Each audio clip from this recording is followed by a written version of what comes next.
Welcome to iBTV USA Health and Happiness Program. আমি doctor Sharaara Rahman আর আজকে আমরা doctor Hasan Pediatrician এর সাথে কেমন আছেন আপনি? হ্যাঁ ভালো। ধন্যবাদ আমাদের সাথে আসার জন্য। ওকে, থ্যাংক ইউ। সো আজকে আমরা আলোচনা করব সিজারের উপরে। সো সিজারটা কি? সিজার ডিসঅর্ডার ওটাকে বাংলায় যদি আমরা বলতে চাই তাহলে আমরা বলতে পারি খিঁচুনি বা মৃগী রোগ। জি। আচ্ছা, তো সিজার আমরা বাচ্চাদের মধ্যে দেখি এবং কমনলি যেটা দেখি সেটা হলো ফেব্রাইল সিজার। আচ্ছা। সো তাছাড়াও অন্যান্য সিজার রয়েছে। বেসিক্যালি সিজারটা হয় আমাদের যে ব্রেইনের যে ইলেকট্রিক্যাল অ্যাক্টিভিটি আছে, একটা নর্মাল অ্যাক্টিভিটি আছে, ওটা যখনই অ্যাবনর্মাল হয়, যখনই ব্রেইনের অ্যাবনর্মাল ফাংশন হয় তখনই সিজার হয় এবং সেটা তাৎক্ষণিক এবং এটা প্যারক্সিজমাল, হঠাৎ করে হয়ে যায়। সো বেসিক্যালি আমাদের বডির ভিতরে অনেক ইলেকট্রিক্যাল সিগন্যালস আছে যেটা ব্রেনে তারপর হার্টেও আছে। সো থ্যাংক ইউ এটা এক্সপ্লেইন করার জন্য। আর আপনি এখনই বললেন যে মোস্ট কমন সিজার হলো ফেব্রাইল সিজার, যেটা জ্বর থেকে হয়, তাই না? সো আর কত রকমের সিজার আছে? ফেব্রাইল সিজার ছাড়া আছে আমরা যেটা বলি জেনারেলাইজড কনভালশনস, সেটাকে আমরা বলে থাকি গ্র্যান্ড মাল সিজার, টনিক ক্লনিক কনভালশনস। তাছাড়া আছে বাচ্চাদের মধ্যে দেখি অ্যাবসেন্স সিজার, যেটা অ্যাটনিক টনিক সিজার অ্যাবসেন্স, সেটা কোনো জেনারেলাইজড কনভালশন হয় না। তাছাড়া আছে মায়োক্লনিক সিজার, তারপরে আছে মেজরিটি আরও অনেক কারণ আছে সিজারের, সেগুলো আমরা যদি আলোচনা করি তাহলে বলা যেতে পারে বিভিন্ন ব্যাকটেরিয়াল ইনফেকশন, বিশেষ করে মেনিনজাইটিস যেটা একটা ব্যাকটেরিয়াল ইনফেকশন, তার জন্য সিজার হতে পারে। ড্রাগ ওভারডোজের জন্য হতে পারে, ড্রাগ উইথড্রল, যেমন যেসব নবজাতক শিশুরা যারা জন্ম নেয় এবং তার মা যদি ড্রাগস করে তখন সেটা একটা উইথড্রল ইফেক্ট হিসাবে বাচ্চাদের মধ্যে আমরা সিজার পরিলক্ষণ করি। এছাড়া কমনলি আমরা অনেক সময় গ্যাস্ট্রোএন্টারাইটিস, পেটের অসুখ যেটাকে স্টমাক ভাইরাস বলা হয় বা ব্যাকটেরিয়াল ইনফেকশন, একটা ব্যাকটেরিয়া আছে যেটা শিগেলা, তো শিগেলা গ্যাস্ট্রোএন্টারাইটিসের কারণেও অনেক সময় সিজার আমরা দেখতে পাই। আর এছাড়াও রয়েছে আমাদের শরীরের যেসব কেমিক্যালস রয়েছে, ইলেকট্রোলাইটস, যেমন যদি কমে যায়, যেমন পটাশিয়াম যদি কমে যায়, হাইপোক্যালিমিয়া, সোডিয়াম যদি কমে যায়, হতে পারে ক্যালসিয়াম যদি কমে যায়, সবগুলো কমে গেলে হাইপোক্যালসিমিয়া, হাইপোনেট্রিমিয়া এন্ড হাইপোক্যালিমিয়া কারণে সিজার হতে পারে। আর আপনারা তো জানেন, আমরা এর আগে একটা আলোচনা করেছিলাম ডায়াবেটিস বাচ্চাদের, যেখানে হাইপোগ্লাইসিমিয়া যেখানে সুগার কমে গেছে, সেখানেও সিজার হতে পারে। জি, ওকে। সো আপনি ফিউ টার্মিনোলজিস বলেছেন যেটা আমি আমাদের অডিয়েন্সকে বলতে চাই। লাইক আপনি বলছেন গ্র্যান্ড মাল সিজার। সো গ্র্যান্ড মাল তো হলো যেখানে মানুষ কাঁপতে থাকে লাইক ফ্লোরে। আর তারপর আপনি আরেকটা বলেছেন অ্যাবসেন্স সিজার। সো এই সিজারটা একটু ডিফারেন্ট, মানুষ কাঁপে না এই সিজারটা। এই সিজারে মানুষ খালি তাকায় থাকে এক জায়গায়, আর কোনো নড়াচড়ে না, জাস্ট তাকায় থাকে। সো আপনি একজনের যে সিজার করতেছে ওর যদি নামও ডাকো তাহলে ওরা ওইটা উত্তরও দিবে না, যেহেতু ওরা just in another like zoned out type of behaviour. Okay, so আপনি অনেক ডিফারেন্ট ওয়েজ বললেন আমাদেরকে যেভাবে seizure, like what can induce a seizure. Basically, there is also another reason seizures can happen, and ওটার একটা disease called epilepsy. So epilepsy টা কি? যখন আমাদের ধরুন যেটা ফেব্রাইল সিজার, সেটা তো it is provoked by fever, high temperature. আর যখন আমাদের মধ্যে দেখা যায় সিজার হচ্ছে রেকারেন্ট, বারবার সিজার হচ্ছে, কিন্তু it is not provoked by anything, তখন ওটাকে আমরা বলি এপিলেপসি। এবং এপিলেপসি অনেক সময় ফ্যামিলিতে দেখা যায়, ফ্যামিলি জেনেটিক হতে পারে, ফ্যামিলিতে হতে পারে। তো এপিলেপসিটা হচ্ছে যেখানে there will be in a state of unconsciousness অথবা altered কনসিয়াসনেস ওকে অল্টার্ড, মানে ব্রেইনের যে কনসিয়াসনেস সেটা অল্টার্ড হতে পারে বা একদম লস অফ কনসিয়াসনেস হতে পারে এবং সাধারণত এটা ডিউরেশনটাও লাস্ট করে বেশি and it can be recurrent one after another. ওকে আর এটা ডায়াগনোস কেমনে করা যায়? ওকে, তো গ্র্যান্ড মাল সিজারটা আমাদেরকে প্রথমে ডায়াগনোসিস করতে হবে ফ্রম দ্য হিস্ট্রি, যেমন যারা সিজারটাকে উইটনেস করেছে এবং তাদেরকে জিজ্ঞেস করতে হবে যে কিভাবে সিজারটা হয়েছে এবং সিজারটা কতক্ষণ লাস্ট করেছে এবং সেই বাচ্চা বা সেই অ্যাডোলেসেন্ট শিশু মানে অ্যাডোলেসেন্ট চাইল্ড সে কি হঠাৎ করে স্টিফ হয়ে পড়ে গেল না এমনি হালকাভাবে ফ্লোরে পড়ে গেল এবং পড়ে যাওয়ার পরে তার কি মানে খিঁচুনি হতে থাকলো কতক্ষণ হলো এবং সেই সময় তার এমন হতে পারে তার মুখ দিয়ে লালা বের হতে পারে, তার জিহ্বা টাং বাইটে হতে পারে, তারপরে সে ইউরিনেট করে দিতে পারে, প্রসাব হয়ে যেতে পারে না এগুলো, এবং তার ওই সময় তার কোনো জ্ঞান থাকবে না, সে অজ্ঞান ভাবে থাকবে এবং সে কোনো কিছুতেই রেসপন্স করবে না। তো অনেকে আবার হালকা হালকা রেসপন্স করে, সেটাও সিজারের মধ্যে পড়ে। সুতরাং যে কমপ্লিট মানে আনরেসপন্সিভ সেটা ঠিক না, অল্টার্ড কনসিয়াসনেস হলে কিছু কিছু রেসপন্সও করতে পারে। তো এগুলো আমাদেরকে হিস্ট্রি থেকে জানতে হবে এবং এটা যদি যারা উইটনেস করে তারা অনেক সময় ঠিকমতো বলতেও পারে না। তো এখনকার দিনে যেহেতু আমাদের ক্যামেরা আছে, অনেকে যখন সিজারটা হয় সেই সিজারটাকে তারা ভিডিও করে, তো ভিডিও করে পরে যখন ডাক্তারকে দেখায় ভিডিওটা তখন আমাদেরকে ডায়াগনোসিস করতে সুবিধা হয়। এটা বললাম হিস্ট্রি থেকে। এবং হিস্ট্রি ছাড়াও যেমন ওয়ার্কআপ আছে, যেমন একজনের সিজার হলো, এমার্জেন্সিতে এলো, তখন আমরা কি কি জিনিস করে থাকি সাধারণত সেটা আমাদেরকে জানতে হবে এবং সেটা আমি যদি আমি বলবো এখন। আচ্ছা, সেটা হলো যে প্রথমে যখন এমার্জেন্সি এলো তখন আমাদেরকে একটা ডিটেইল হিস্ট্রি নিতে হবে যে উইটনেস করেছে সিজারটাকে, এবং তারপরে তার যেমন ব্লাড ওয়ার্ক করতে হবে, যেমন ইলেকট্রোলাইটস দেখতে হবে। তারপরে সাধারণত যদি ছোট বাচ্চা হয়, যেমন বড় বাচ্চা হলে যাদের মেনিনজাইটিস হয়েছে তাদের তো সাইন সিমটমস পাওয়া যাবে, যেমন স্টিফ নেক থাকবে, তারপরে তাদের হেডেক থাকবে, বমি থাকবে, এগুলো হচ্ছে ক্লিনিক্যাল সিমটমস অফ মেনিনজাইটিস। কিন্তু অনেক সময় ছোট বাচ্চাদের এইসব সিমটমস থাকে না, তারা সাধারণত ইরিটেবল থাকে, লেথার্জিক থাকে, তখনও আমাদের কিন্তু চিন্তা করতে হবে। আমরা সাধারণত বলে থাকি সেপসিসের কারণে সিজার হলো কিনা। তো any seizure needs workup like to rule out sepsis, rule out meningitis. সেই জন্য আমরা সাধারণত ব্লাড ওয়ার্ক করি, ব্লাড কালচার করি, তারপরে ড্রাগ স্ক্রিনিং করি, তারপরে একটা ইইজি করতে হয়। First onset of seizure we must do a EEG. So EEG টা কি আপনি এক্সপ্লেইন করেন? EEG টা হলো যে ব্রেইনের ইলেকট্রিক্যাল অ্যাক্টিভিটিটা রেকর্ড করা হয় ওভার 30 মিনিটস। তো ইইজি করলে এই 30 মিনিটসে যদি আমরা কোনো অ্যাবনর্মাল অ্যাক্টিভিটি দেখি তাহলে ওটা সিজারের কারণ হতে পারে। কোন সিজার হলো, টাইপ অফ সিজার, সেটা নির্ণয় করা যেতে পারে। আর ইইজি দ্বারা এটাও করা হয় যাদেরকে সিজারের ট্রিটমেন্ট দেওয়া হয় তারা ট্রিটমেন্টে কিভাবে রেসপন্স করছে, বা তারা যদি সিজার ফ্রি থাকে 2 বছর, তারপরে তাদের যদি ইইজি করে দেখা যায় তাদের ইইজিটা নর্মাল, তাহলে আমরা তাদেরকে ডিসকন্টিনিউ করতে পারি ড্রাগস থেকে।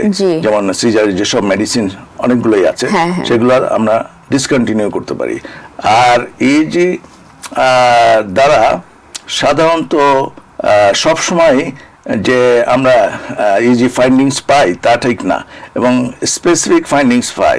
যেমন অ্যাবসেন্স সিজারে আমরা পাই স্পাইক ডোম ওয়েভস, আর হিপস অ্যারিথমিয়া যেমন মায়োক্লোনিক সিজার বা সালাম সিজার, এগুলোতে পাই হিপস অ্যারিথমিয়া, ওটা হলো ক্যারেক্টারিস্টিক ইজি ফাইন্ডিং। এবং ইয়েতে গ্র্যান্ড মাল সিজার যেটা জেনারেলাইজ কনভালশনস, সেখানে আমরা পাই high voltage waves in the EEG. এবং স্ট্রাকচারাল অ্যাবনর্মালিটিসটাও আমাদেরকে সাথে সাথে দেখতে হবে। সেটা হলো by doing MRI. So MRI is one of the investigation for seizure. এবং বাচ্চাদের কথা একটু আগে বললাম যে যখন আমরা ঠিক নির্দিষ্ট না যেটা কি মেনিনজাইটিস কিনা, তখন আমরা মেনিনজাইটিসটাকে এস্টাবলিশ করার জন্য লাম্বার পাংচারও করি, cerebral spinal fluid এর জন্য, cerebral spinal fluid study. Yeah. So আপনি বলতেছেন EEG, just to clarify, EEG যেরকম EKG করা হয়, like স্টিকার লাগাই দেয় চেস্টের উপরে আর তারপর এটা স্পাইকস মনিটর করে, সেম ব্রেনেও আমরা মাথায় অনেকগুলো স্টিকার লাগাই আর ওইটাও ব্রেন ফাংশন মনিটর করতে থাকে। সো ওইটাই উনি বলতেছিলেন। হ্যাঁ, ওটার সাথে আমি একটু অ্যাড করতে চাই যে EEG-টা যখন আমরা করি, আমি বলেছি 30 মিনিটস আমরা রেকর্ডিং করি, কিন্তু এখন 24 আওয়ার্স ভিডিও রেকর্ডিং আছে, আর যেটাকে বলা হয় 24 আওয়ার ভিডিও EEG, VEEG, সেটাও করা হয়। No, for sure.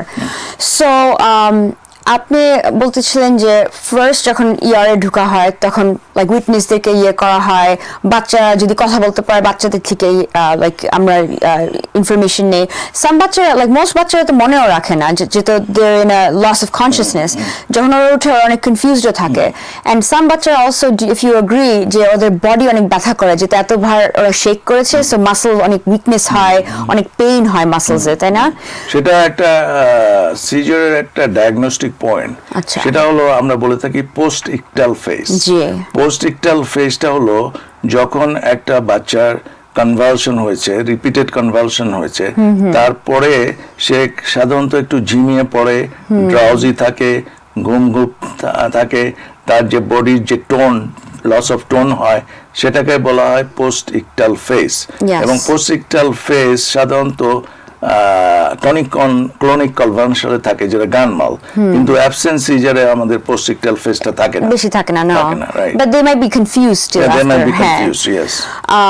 হ্যাঁ, যেটা I knew a patient, or like O just তাকাইছিল এক জায়গায়, তখন ফাইনালি যখন সিজারটা এন্ড হয়েছে, ওর মা বলছে আমি এতবার ডাকলাম, তখন বলে কবে ডাকলা, কখন ডাকলা, কোনো মনেও নাই যে এটা হয়েছে, রাইট? But some people, ওরা জানতে পারে সিজার যে হচ্ছে, ওদের হওয়ার আগে ওরা they have a feeling, it's called an aura. Aura-টা আপনি এক্সপ্লেইন করেন। হ্যাঁ, সিজারের একটা আমরা বলে থাকি অরা, ওদের একটু টিংলিং সেন্সেশন হয় হাতে, বা ওরা একটু নশিয়া ফিল করে, একটু ডিজি ফিল করে, তারপরে অনেক সময় ওদের অ্যাবডোমিনাল পেইনও হতে পারে। এইসব জিনিসগুলো ও যখনই হয়, এবং যারা অলরেডি সিজারের সাথে অভ্যস্ত বা যারা সিজার পেশেন্ট, তারা বুঝতে পারে the seizure is coming, so they become little more alert. এবং তাদের যদি যারা caretaker can be also alerted from this aura symptoms. Another to add on to that, some people একটা গন্ধ পায়, একটা সুইট গন্ধ বা একটা বাজে গন্ধ পায়, so ওরা স্মেল, তারপরে পেটের ভিতরে একটা লাইক বাটারফ্লাই ফিলিং বা একটা একটা ফিল করে, তারপরে ফ্ল্যাশ অফ লাইটস দেখা শুরু করে। Exactly, so this are all like we're trying to educate যে এটা যদি হয়, this are all before seizures আমরা একটা সেন্স করি। সো এট দ্যাট পয়েন্ট আমরা রেকমেন্ড করি, ইফ ইউ যদি আপনি যে সিজার লাইক শেকিং সিজার হয়, তাহলে ক্লিয়ার দ্য ফ্লোর, মাথা প্রোটেক্ট করার জন্য, মেক শিওর আপনি কোনো শার্প অবজেক্টসের সামনে নাই, like you know, make sure আপনি সিজার নিয়ে কাটতেছেন না that time, just be safe, so that way আপনি ক্লিয়ার করতে পারেন। ওকে, সো যার যখন সিজার হয় কি করা উচিত তখন? লাইক লেটস সে আমার সামনে একটা বাচ্চা সিজ করতেছে, তো সাধারণত আমরা অভিভাবকরা মনে করি যে সিজার হলে ব্রেনটা ড্যামেজ হয়ে যাবে বা ওই থেকে তার মৃত্যু হতে পারে, but not always that's the case. তো সুতরাং অনেকে যখন তার টাং বাইট হয়েছে, তখন তারা মুখের ভিতরে আঙ্গুল ঢুকায় বা চামচ ঢুকায়, we don't suggest that, we don't recommend that to do it, ঠিক না? আর সবচেয়ে খেয়াল করা উচিত, তারা যদি সিজারের কারণে কোনো ইনজুরি হয়, স্পেশালি হেড ইনজুরি, সেটা ডাক্তারকে বলতে হবে। হেড ইনজুরির কারণে আরো কমপ্লিকেশন হতে পারে, সো সিজার পেশেন্ট। আর সিজার পেশেন্টদেরকে সাধারণত আমরা বলে থাকি তাদের হেড গিয়ার থাকা উচিত, ঠিক না? যাতে তারা কোনো জায়গায় পড়ে গেল, স্পেশালি তারা যদি কোনো পুকুরে যায় সুইমিংয়ে, they might be drowned because তখন যদি সিজার হয় they can be a case of drowning, ঠিক না? তো এগুলো থেকে সতর্ক থাকতে হবে। এবং যেটা জিনিস আমরা দেখে থাকি স্টিগমা, যেসব পেশেন্টের সিজার হয়েছে তাদেরকে স্টিগমেটাইজ করা হয়, এবং যেমন স্কুলে টিচাররাও তাদের অ্যাক্টিভিটি, ফিজিক্যাল অ্যাক্টিভিটি লিমিটেশন করে দেয়, তার ফলে তারা খুব মানে ডিপ্রেসড হয়ে যায়। হ্যাঁ, এবং তারা ভাবে যে তারা অন্যান্য ছেলে মেয়েদের মতো এডুকেশন এত করতে পারবে না, আর ইউজুয়ালি তারা বেশি পড়াশোনা করতেও পারে না, স্কুল বন্ধ হয়ে যায় সিজারের কারণে, যদি if it is not control. But আমাদেরকে জানতে হবে যে অ্যাবাউট 75% বাচ্চারা বা যাদের সিজার আছে তারা তাদের সিজার থেকে তারা রেহাই পাবে যদি আমরা সিজার মেডিকেশন শুরু করি এবং সঠিক সিজার মেডিকেশনটা দেই এবং তাদেরকে মনিটর করি। রাইট ইভেন আপনি লাইক বাচ্চাদের যদি সিজার হয়, লাইক লেটস সে ওরা 16 ইয়ার্স ওল্ড বা 17 ইয়ার্স ওল্ড, ওই সময়টা ড্রাইভ করতেও পারবে না, তাই না? You are not allowed to drive legally. আমাদের অ্যাট লিস্ট নিউ ইয়র্কে if you have a seizure within 2 months you are not allowed to drive. I think 6 months তুমি ড্রাইভ করতে পারবে না। তারপর যদি ডাক্তার আবার রিভ্যালুয়েট করে দেন ক্লিয়ারেন্স দিতে হবে।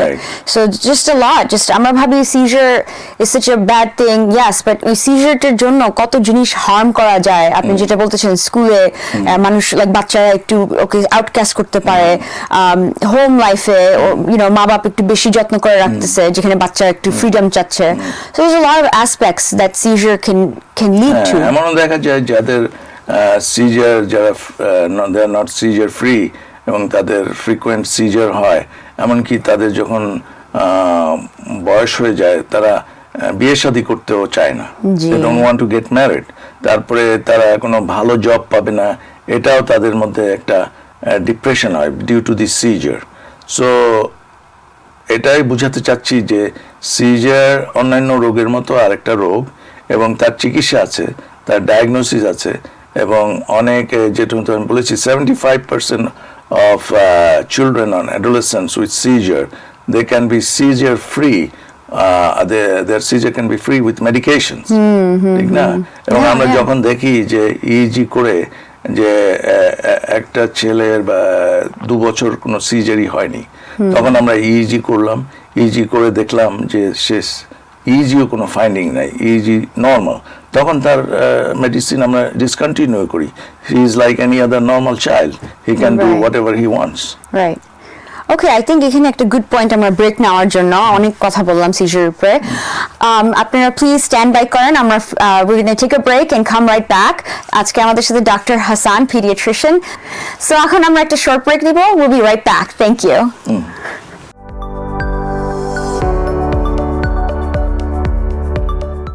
Hi, welcome back to iBTV USA Health and Happiness Program. I'm Dr. Sharaara Rahman, and we're going back to Dr. Hasan, who's a pediatrician. আমরা ডিসকাস করতেছিলাম সিজারের উপরে। সো ব্রেকের আগে আপনি বলতেছিলেন অনেক মেডিকেশনস সিজার প্রিভেন্ট করা যায়, and you can live a seizure-free life almost, তাই না? So what kind of medications দেওয়া যায়? ওকে, বেসিক্যালি এই মেডিকেশনগুলোকে বলা হয় অ্যান্টি-এপিলেপটিক ড্রাগস or AED, জি, তো বা অ্যান্টি-কনভালসেন্ট ড্রাগস। ওকে, তো এর বিরাট লিস্ট আছে, অনেক ওষুধ দেওয়া যায়, তার মধ্যে যেগুলো উল্লেখ করার মতো সেগুলো হচ্ছে ফেনোবারবিটল, হ্যাঁ বারবিচুরেটস, তারপর বেনজোডায়াজেপিনস, না যেমন ডায়াজেপাম। সো ডায়াজেপাম একটা বিরাট ভূমিকা রয়েছে যাদের সিজার আছে, তাদের যখনই আমরা সিজার দেখি, তারা বাড়িতে আছে, বাপ মারা তাদেরকে রেকটাল ডায়াজেপাম দিতে পারে, যেটাকে বলে ডায়াস্ট্যাট। আচ্ছা, সো রেকটাল মিনিং পাছা দিয়ে ঢোকায়, হ্যাঁ, সেটা তারা দিলে সাথে সাথে সিজারটা কন্ট্রোল হতে পারে বা সিজারটাকে প্রিভেন্ট করা যায়। So that is very good because it doesn't need any technical hand, just অভিভাবকরা বা কেয়ারটেকাররা ডায়াস্ট্যাট দিয়ে দিতে পারে। হ্যাঁ, সেটা হলো একটা জিনিস। এছাড়া সিজার মেডিকেশন আমি বলতে চাই, যেমন ফেব্রাইল সিজার যেটা, সেটা আগে আমরা ফেনোবারবিটাল ইউজ করতাম জি সিজারের জন্য। এখন ফেব্রাল সিজারে কোনো মেডিকেশন দেওয়া হয় না, কেন দেখা গিয়েছে যে ফেনোবারবিটাল কগনিটিভ করে, যেমন তাদের একাডেমিক পারফরমেন্স কমে যেতে পারে, সেই জন্য আমরা আর ফেনোবারবিটাল ইউজ করি না এবং ফেব্রাল সিজারে আমরা ইজি বা এমআরআই করি না অ্যাজ এ ডায়াগনস্টিক টুল। সাধারণত আমরা হিস্ট্রি নেই এবং আমরা যদি কোনো সন্দেহ থাকে যে কোনো ব্যাকটেরিয়াল ইনফেকশন বা কিছু হয়েছে, তাহলে আমরা সেপসিস ওয়ার্কআপ করি, ইলেকট্রোলাইটস দেখি। সো সেপসিস ওয়ার্কআপ জাস্ট সবাইকে এডুকেট করার জন্য, সেপসিস ওয়ার্কআপ হলো হোয়াইট ব্লাড সেল কাউন্ট দেখা যায়, ফিভার দেখা যায়, তারপরে হার্ট রেট, যদি হার্ট রেট বেশি হাই হয়ে যায়, রেসপিরেটরি রেট, বাচ্চা যদি লাইক তাড়াতাড়ি ব্রিথ করতেছে, so this are all sepsis workup, তাই না? সেপসিস মানে respiratory distress is considered to be sepsis in a very young infant. খুব ছোট বাচ্চাদের মধ্যে সেটা সেপসিসের কারণে হতে পারে এবং ওয়ার্কআপ সাধারণত ব্লাড ওয়ার্ক, যেমন ব্লাড ওয়ার্কের মধ্যে সিবিসি, ডিফারেন্সিয়াল, সিআরপি, ইএসআর, তারপর ইলেকট্রোলাইটস এবং ব্লাড কালচার, ইউরিন কালচার, এগুলো সব করতে হয়, সব দেখে। Okay, and lumbar puncture as well, yeah for meningitis.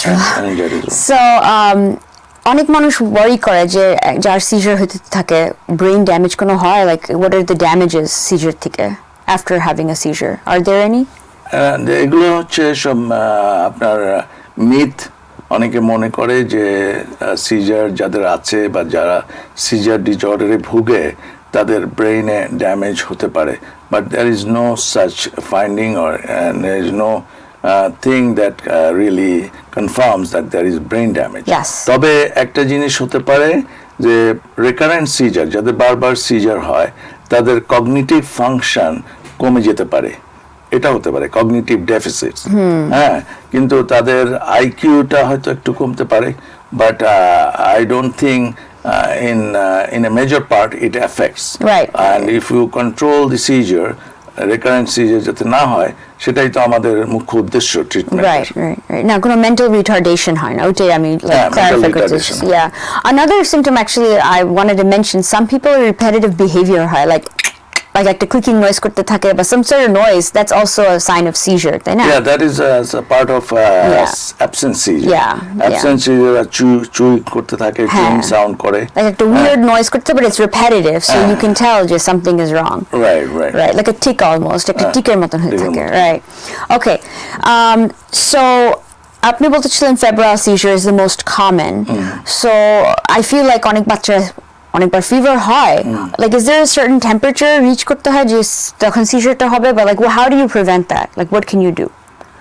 Okay, actually febrile seizure যখন বাচ্চাদের specially from 6 months to 6 years old বাচ্চারা, তাদের হঠাৎ করে টেম্পারেচার হাই হয়ে যায়, এমনকি অভিভাবকরাও লক্ষ্য করেনি যে বাচ্চাটার জ্বর হয়েছে, কিন্তু জ্বরটা এত বেশি হঠাৎ করে বেড়ে গেছে, তার কারণে ব্রেইন ফাংশন, ব্রেইন ইলেকট্রিক্যাল অ্যাক্টিভিটিটা ব্যাহত হয়েছে, যার জন্য বাচ্চাটার সিজার হয়েছে।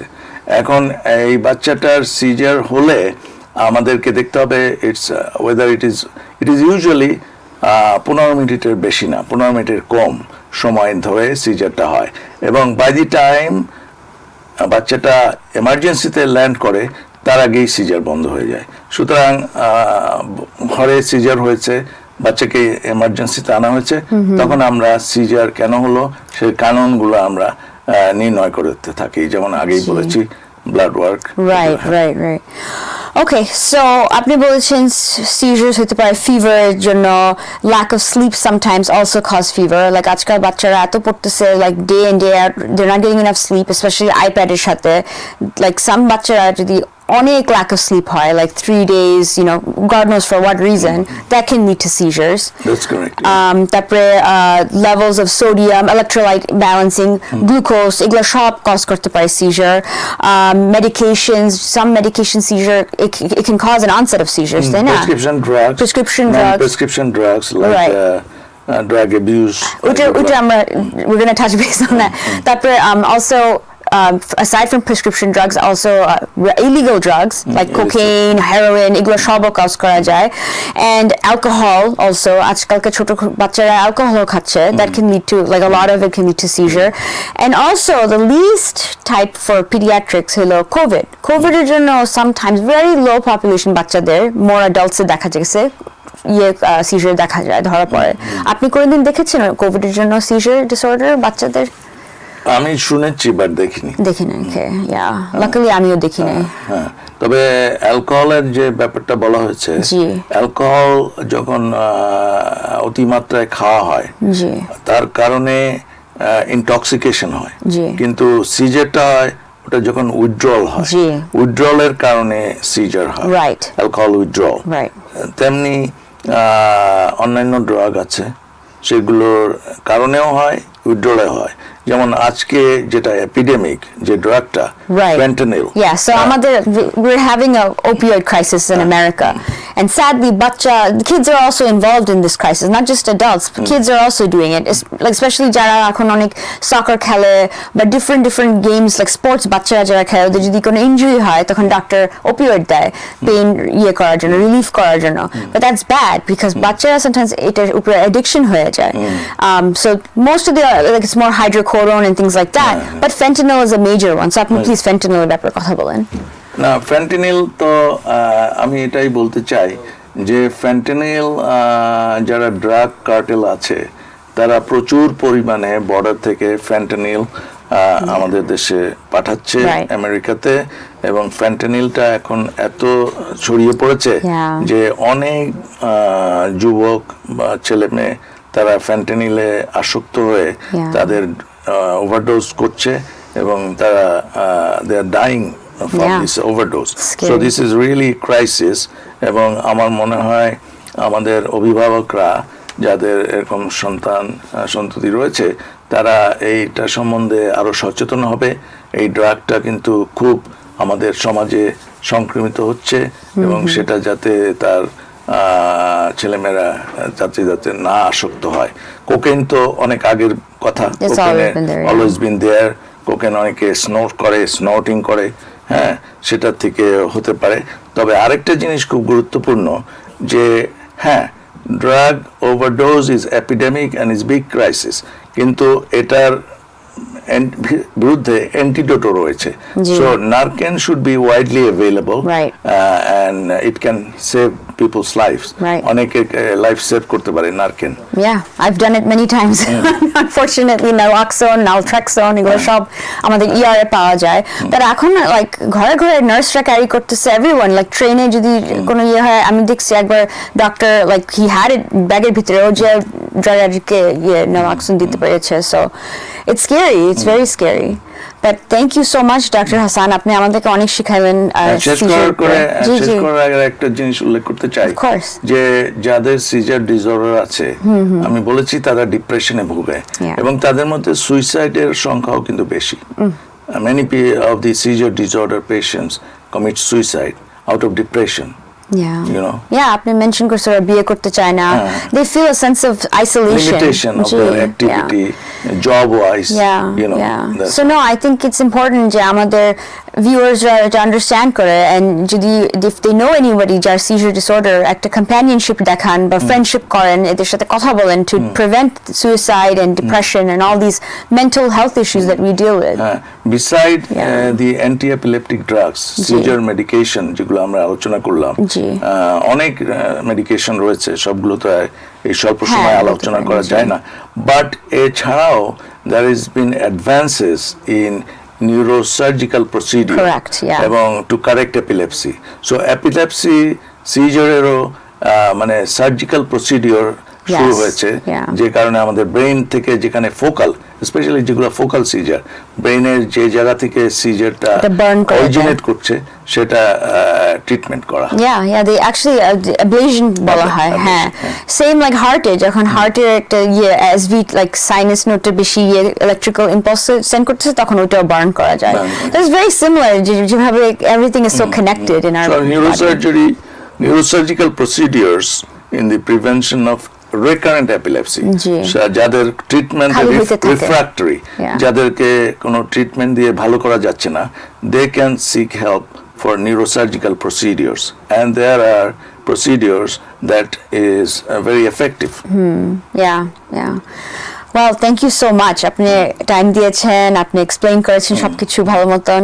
I hope আমাদের ভিউয়ার্স এটা আন্ডারস্ট্যান্ড করতে পেরেছে আর বুঝতে পেরেছে যে the importance of seizures, কিভাবে বোঝা যায় যার সিজার হচ্ছে, কি করা উচিত সিজার হওয়ার সময়, ভিডিও যদি করা যায়, that's the best thing to do, ওষুধ and like how to prevent it. So Thank you, Dr. Sharaara. Yeah. Thank you, iBTV, Yes, for thank you. inviting me. Thank you to so this. much. All right, well, thank you for joining us. আপনারা ভালো থাকেন, সুস্থ থাকেন, আর আমাদেরকে Facebook আর ইনস্টাগ্রামে বেশি like দিয়েন। Until next time, thank you. This is iBTV USA Health and Happiness Program. আমি Dr. Sharaara Rahman. Thanks.